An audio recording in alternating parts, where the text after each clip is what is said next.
Okay, we're rolling again. Well, I actually wanted to, as part of this video, I wanted to talk about the shape of my headstock. Actually, is the mic okay? Let me just adjust that a bit. I've got some wind and we're trying to deal with that. Okay, maybe that'll work. Yeah, so, well, actually, first of all, you can see that it's quite narrow. This is pretty much from the Santos Hernandez plan that I have in terms of the size and shape, you know. You've got some options when you use the classical type machines, you know, but quite often they'll be a bit wider. I really love the shape. I'm going to stick with it, actually. You can see at the moment I've got friction pegs in, which are essentially just viola pegs, you know. But I can switch those over to the geared planetary pegs, peg heads. They make them for flamenco guitar as well. But I think even when I do classicals, I might do it. I mean, usually classical players want the machines, but whatever. We'll see. We'll see. Anyway, but the main thing I wanted to talk about is this shape, you know, because I came up with the shape. It took me a couple of weeks, really.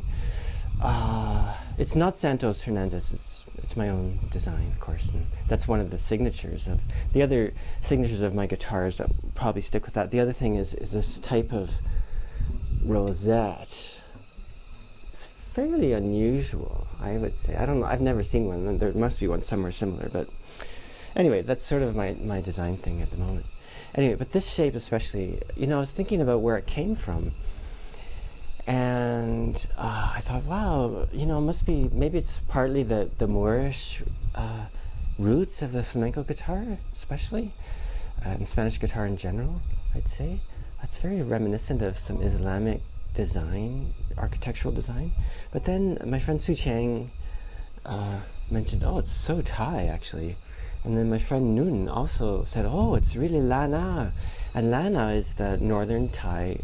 Well, the Lana kingdom was the northern Thai kingdom before they were all amalgamated, you know, all the different kingdoms in this region. And so then I thought, oh, that's where it's coming from.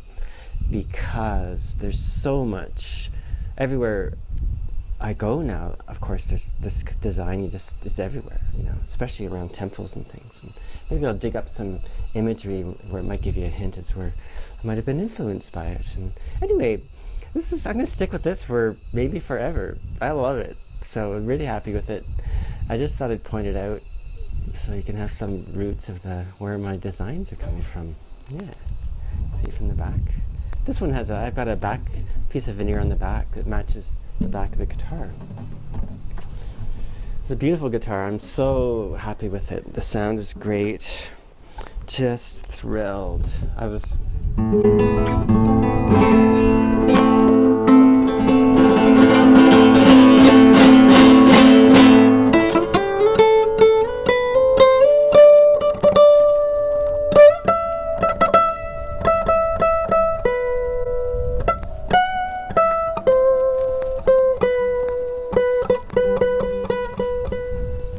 if I do say so myself, I would say it's as good as any guitar I've ever played. For me, I love the feel of it. It's really important how it feels under the hand. For my hands, it's the neck. Oh, I need to measure this and put it down. Anyway, I think I'm at around 22 mil at the first fret, which is maybe 1 mil thicker than, often it's around 21, right? Anyway, but I've got quite large hands, so for me it suits. This guitar is $2,500, and my plan is to hold these prices for the year while I get my guitar focused studio up in Adams. So anyway, it's only going to go up, by the way. So if you want a beautiful guitar, get it now. Anyway, there's my advertising. Yeah. So anyway, I'm really thrilled. Yeah. Anyway. Yeah, I want to go and here are where the flaws are. I'm not going to do that. If you want to know where I think I could have done better, I'm more than happy to say it, to tell you. I'm not into hiding stuff like that, you know. Anyway, it's a handmade instrument. It's not factory. It's a French polish. Takes me 4 to 6 weeks to make one, which is pretty typical for this type of instrument, for this type of lutherie, you know what I mean? Like this kind of one instrument at a time making. It was about the farthest thing from factory, and you can tell by the feel and the sound. Yeah. Anyway, hope this is fine, everyone fine, and you can hear me over the wind noise. Okay, ciao. Oh, maybe actually let's just do a little show and tell. Let's see. A little show and tell. Here's the shape of the Maccassar Ebony Fingerboard, which has a very obvious striations in it, which I like. It's not pure black. Bloodwood bridge and headstock veneer. Back and sides. It's beautiful. It changes, like it moves, right? Depending on the light, the grain moves. It's gorgeous. And the binding is a rosewood. No, sorry, not rosewood. Bloodwood and maple.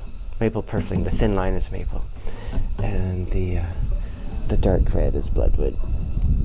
Yeah, it's a super light instrument. I haven't weighed it yet, but I will. But it's perfect. Get it!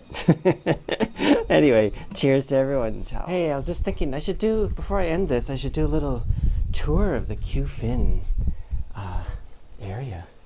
It's so gorgeous. Let's just flip it. Yeah, here we go. So, right now, we're looking out into Lampang, which is a province kind of to the, I guess you could say south and east of Chiang Mai province. And my place, try to block the mic. Hey, oh, see this dog? Oh, he's so nice. He always, oh no, that's one of the puppies. Oh, the papa is over here. Dada is over here. Yeah. So, you see that trail there? Right right there. That trail's there's about a 45-minute walk into a beautiful little not official camp spot. Hello, how's it going? Hey baby. Oh, he's so nice. I have a picture on a postcard of him actually. Anyway, he'll often come and hang out at the campsite when I'm there with Ong and Maureen, and sometimes I've been up on my own a few times. It's gorgeous. You have to carry your water in though, so it's a bit of a haul. It's up high, beautiful views. Anyway, yeah, so here's Chiang Mai province. And my place is just down in this valley here. Well, it's back to being kind of smoky. We had some rain and it got very clear. So even up here, it's quite hazy. Anyway, Songkran is coming soon, and soon the smoke will dissipate, thank God. But yeah, love coming up here. Love coming up here. It's a great place for sunsets at a certain time of year. I think maybe this time of year, see what happens is the sun starts setting over this side, but when it's setting right there, it's fab. Yeah. Anyway, and here's the little, I'm not sure what you'd call this in Thai. I guess in English we might say gazebo, but it's not quite the same. Anyway, you see this sort of shelter all over the place here. It's a place to sit and get out of the sun. Yeah. There's my guitar all packed up, ready to go down the motorbike on the super steep mountain, and that's it. So, cheers. This is a much longer video than I expected, but that's how it is.